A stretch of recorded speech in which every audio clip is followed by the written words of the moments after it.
se pate sa kilažom, tako da Naravno, to je savjet i za liniju. Da. Hvala, Lidija, najlepše. Dakle, naravno, družimo se i naredne nedelje, a juče je kompanija Swiss Medical obeležila prvu godinu uspešnog poslovanja. Tamo je bila i naša kamera i evo prilike da vidite kako su oni obeležili svoju prvu godinu. SMP poznat po svom kozmetičkom hit proizvodu Cell One Gel, čija je osnova puževa služ, distribuira se uspešno već u 12 evropskih zemalja. A prijem u Hayatu samo je skromno obeležavanje izuzetne uspešne prve godine u Srbiji.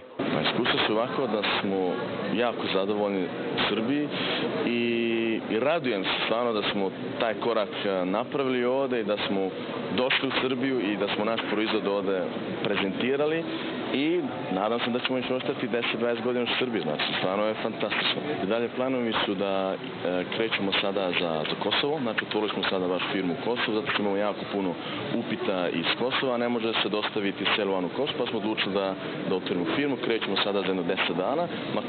Makedoniju smo isto otvorili, Crna Gora već ide i drugi planovi su sada za Rusiju se krećemo i onda idemo za Njemačku, Austriju, Francusku i dalje se širimo za Englesku i onda počinjemo da idemo za Ameriku.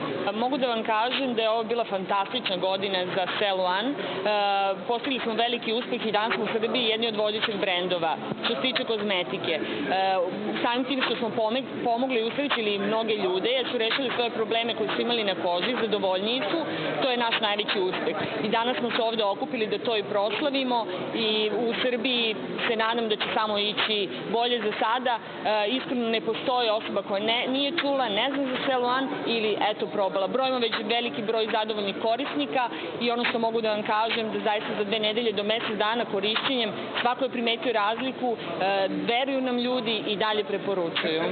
A kompanija Swiss Medical Group krenula je sa radom u kozmetici pre 4 godine sa sedištem u Švajcarskoj, a kod nas se njihovi proizvodi mogu naći u gotovo svakoj apoteci i drogeriji.